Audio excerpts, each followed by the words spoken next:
જય શ્રી કૃષ્ણ। આજે હું બનાવી રહી છું બટેકા વડા અને ચટણી, જે દરેક ભજીયામાં ખાવામાં આવે છે। મેં બટેકા બાફી લીધા છે અને હવે કરી રહીશું મસાલો।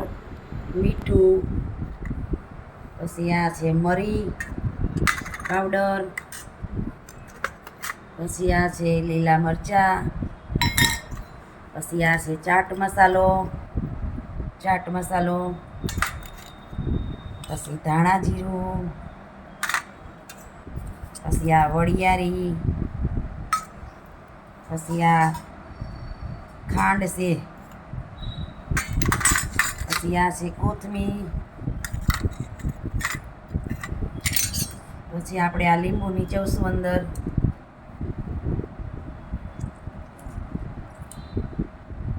આપણે આ બટેકા વડા બનાવીશી।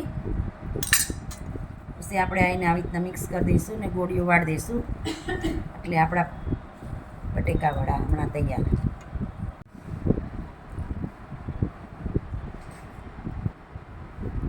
આપણે આ બટેકા વડાની ગોળીઓ બનાવીશી।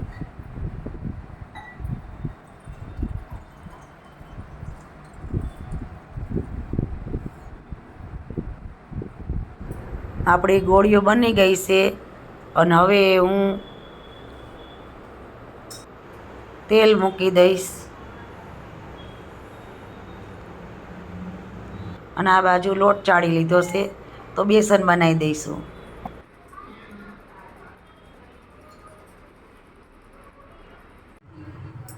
આપણે આ ચણાનો લોટ લીધો છે, એમાં હવે હું થોડી હળદર નાખીશ જરાક અને ખાવાના સોડા નાખી દઈશ અને આ જીરું તૈયાર કરી દઈશ। ગોટા બટેકા વડા બનાવવાના।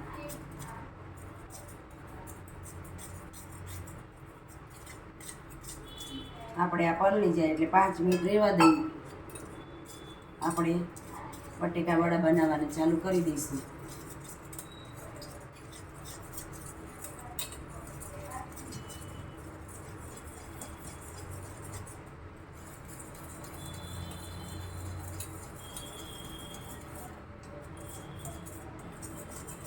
આમાં કણી ન પડવી જોઈએ, નહીં તો તમારા બટેકા વડા હારા ન થાય। આપણે આ સરસ મજાનું બેસન તૈયાર થઈ ગયું છે, હવે આપણે બનાવશું બટેકા વડા। હવે આપણું આ તેલ આવી ગયું છે, હવે આપણે બનાવીશું બટેકા વડા।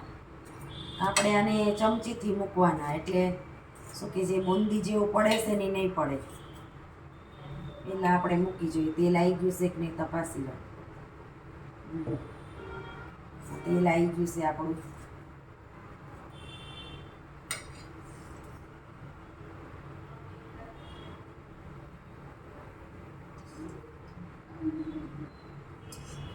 તેલ આવી ગયું।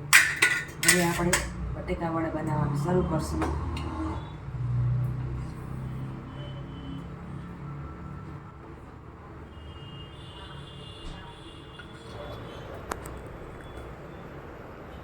આપણે આ બટેકા વડામાં એકલો લીલો મસાલો જ કર્યો છે, આમાં મરચાં અને મરીની તીખાશ આવી છે। આપણે એવી રીતે આ બટેકા વડા બનાવ્યા છે, આમાં સૂકું મરચું નાખ્યું નથી। આમાં ખાલી લીલો મસાલો કરવાનો અને ખાંડ ને લીંબુ આવે એટલે ખૂબ સરસ બને છે, સ્વાદમાં સરસ સ્વાદ આવે છે ખાંડ લીંબુ નાખેલા બટેકા વડા લીલા મસાલાવાળા। આપણે જે આ બટેકા વડા બનાવ્યા છે, આમાંથી બીજી પણ રેસીપી બને છે। આ જ બટેકા વડામાંથી વડાપાવ પણ બની શકે છે, થોડી આંબલીની ચટણી ને એવું બધું નાખી દેવાય।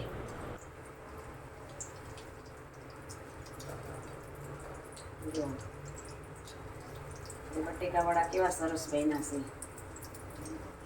હવે આપણે હજુ એને થોડી વાર તળવા દઈશું, એકદમ ક્રિસ્પી બનવા દઈશું।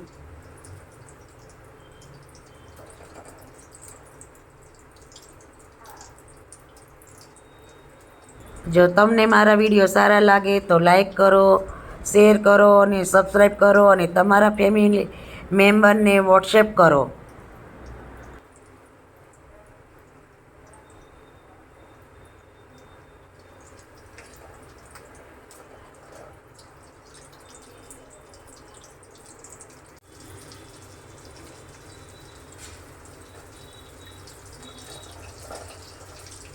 આ આપણા બટેકાવાળા મસ્ત તૈયાર થઈ ગયા છે. હવે તળાઈ ગયા છે. જો સરસ મજાના.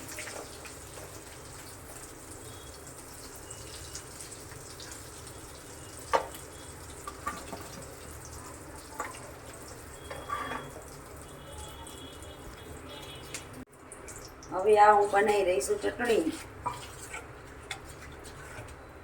આપણે આ લોટનું બેસન વધ્યું હતું એમાં પાણી નાખી દીધું.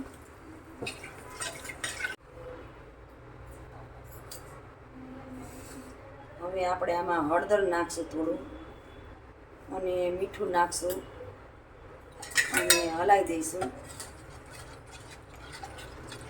અને હવે આપણે તેલ ગરમ મૂકી દીધું છે ચટણી વઘારવા માટે. હવે આપણે ચટણી વઘારશું. હવે આપણે તેલ આવી ગયું છે એમાં આપણે આ રહી નાખી દઈશું. રહી તતડી ગઈ છે.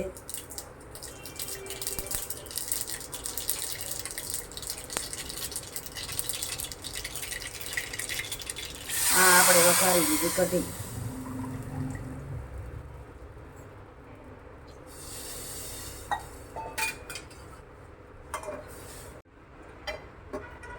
આ કઢી તૈયાર થઈ ગઈ છે સરસ મજાની. આપણે બટેકાવાળા હારે ખાવાની. આ ચટણી ભજીયા હારે ખવાય, ખમણ હારે ખવાય, બટેકાવાળા હારે ખવાય. આ છે ચટણી કઢી, ચણાના લોટની કઢી. જય શ્રી કૃષ્ણ. આજે મેં બનાવ્યા છે બટેકાવાળા અને સાથે બનાવી છે કઢી, જે દરેક જાતના ભજીયામાં ખાવામાં આવે છે. તમે જો મારી આ રેસીપી સારી લાગે તો લાઈક કરો, શેર કરો અને સબસ્ક્રાઈબ કરો.